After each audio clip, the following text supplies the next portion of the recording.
Beleza, galera? Então, a gente tem aqui, vou apresentar para vocês aqui algumas dicas para o vestibular da UESB, né? Como é característica de toda a redação dissertativa e argumentativa, mostrando para vocês o que poderia ser criativo para o desenvolvimento de uma introdução, num primeiro momento, depois mostrando para vocês o que poderia ser organizado para um desenvolvimento e qual a característica da UESB em relação à questão da conclusão, beleza? Vamos lá, começando pela introdução. Vamos lá.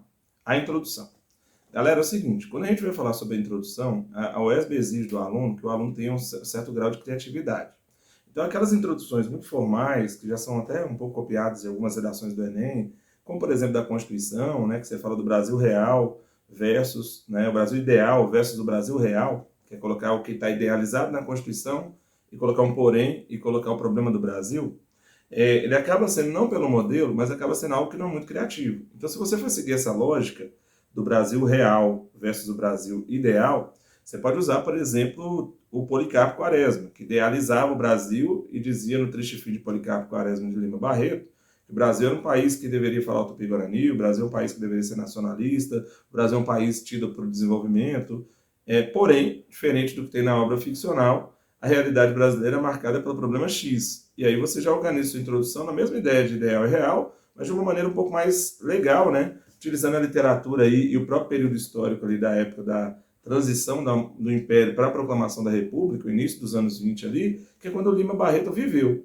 Aí se você fez isso, e depois você coloca como saídas aí, por exemplo, a democratização do ensino no Brasil, e coloca como saída aí o respeito às diferenças, por exemplo, como duas saídas aí para você desenvolver, no que tange a questão da própria democratização do ensino no Brasil no desenvolvimento, você já tem margem para utilizar a própria ideia de proclamação da República, ou a própria ideia dessa construção da cidadania no Brasil, para estabelecer o seu desenvolvimento, que a gente vai falar daqui a pouco.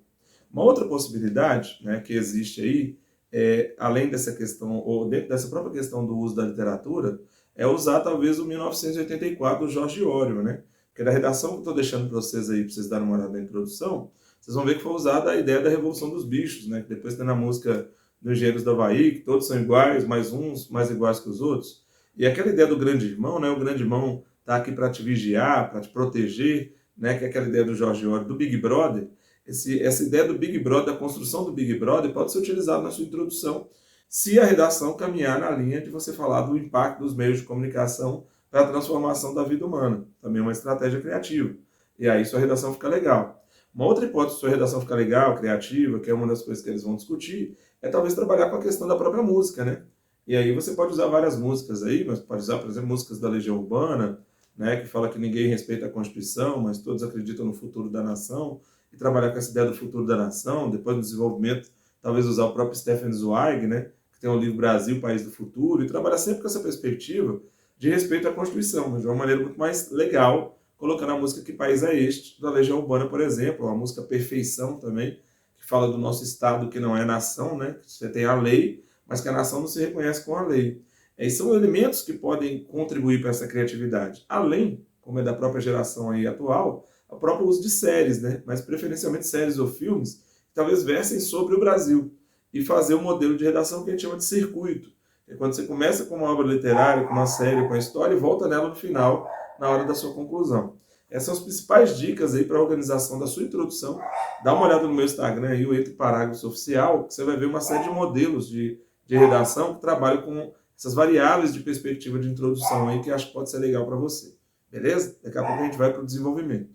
O desenvolvimento. O grande segredo do desenvolvimento, galera, além de você usar ou tese antítese, ou de você usar causa e consequência, estabelecer a sua organização textual na introdução, é você estabelecer, ao meu ver, dois pontos de discussão que estejam vinculados aos direitos humanos. Né? Quais são esses direitos humanos, Alessandro? Lembra para nós aí, para a gente colocar lá. Democratização do ensino, praticamente serve para tudo.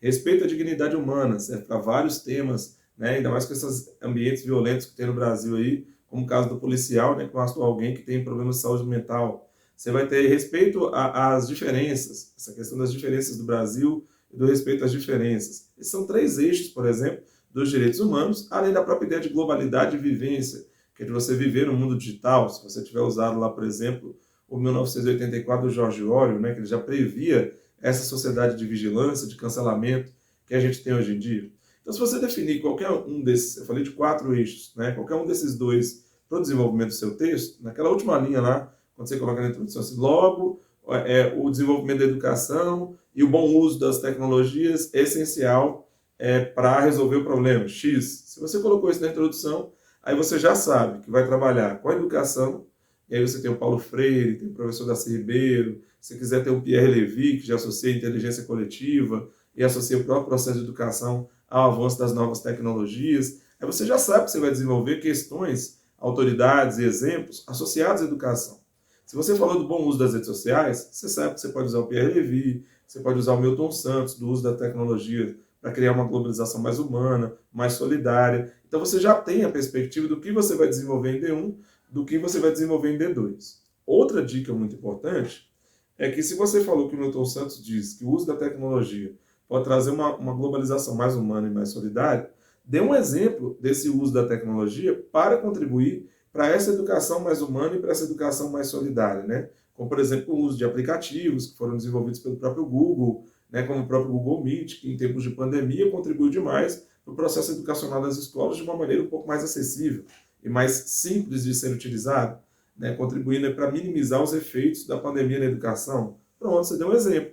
E aí você reafirma seu ponto de vista, né? Que é assim, a educação e a tecnologia são dois elementos imprescindíveis para resolver o problema X. O seu desenvolvimento D1 ali já está desenvolvido. Aí é só você desenvolver o D2. Se você colocou respeito às diferenças, você pode usar, por exemplo, Gilberto Freire, que tem um livro que fala do Manifesto Regionalista, e como que esses regionalismos e essas diferenças compõem a própria identidade do Brasil, e como que isso deve ser respeitado. E aí você dá exemplos, né, de respeitar o índio, respeitar o negro, respeitar a mulher, né, em relação à questão de gênero. É um exemplo específico que foi a abordagem do tema. Depois você vai colocar que dessa forma é fundamental respeitar as diferenças para valorizar a identidade nacional e desenvolver o Brasil. Aí você tem uma organização textual bem consistente, com conceito, exemplo e seu ponto de vista, e você vai conseguir desenvolver uma boa prova lá na UESB. Tranquilo? Então qualquer coisa também no meu Instagram lá, pode chamar lá no direct, que eu te ajudo aí em relação a tudo que você precisar aí para a prova da UESB ou qualquer outro vestibular. Daqui a pouco a gente vem com a conclusão. A conclusão. Para quem está se preparando para o Enem, no Enem não é conclusão, é intervenção social. Ou seja, no Enem você tem que resolver o problema que você desenvolveu, detalhadamente, com a gente, né, que é quem vai realizar a ação, de que maneira essa ação vai ser realizada, que é o meio, qual a finalidade dessa ação e o detalhamento do próprio meio. Isso é o Enem. No caso da UESB, isso não é necessário, eles pedem uma conclusão. Na conclusão, você retoma os elementos que você desenvolveu.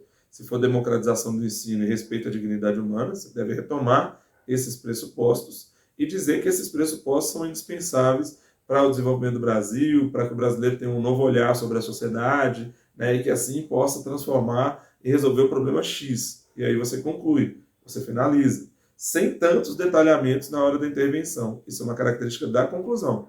Retomar os elementos que você desenvolveu para estabelecer elementos de coerência e coesão e finalizar o texto. Né? Às vezes com uma proposição generalizada. Não vou dizer de conscientização porque é meio piegas, mas de fazer com que as pessoas consigam perceber o problema e atuar na solução do problema. Sem tanto detalhamento para intervir, para mudar o problema. Esse é o grande segredo. E se você colocou uma música no início, por exemplo, que país é esse que você colocou lá no início? Para que esse país, né, proposto pelo Renato Russo, possa ser viável. Aí você faz o circuito. Se você usou 1984 do George Orwell, você fala para que o sistema de vigilância não tire a nossa liberdade, né, e o Big Brother não continue nos vigiando. Aí você está vinculado ao sistema de vigilância na internet usando a obra 1984. Fazendo isso, dando uma olhada, me chamando no direct se tiver alguma dúvida, certamente você vai bem na UESB, beleza? Boa sorte aí, galera. Tamo junto na prova.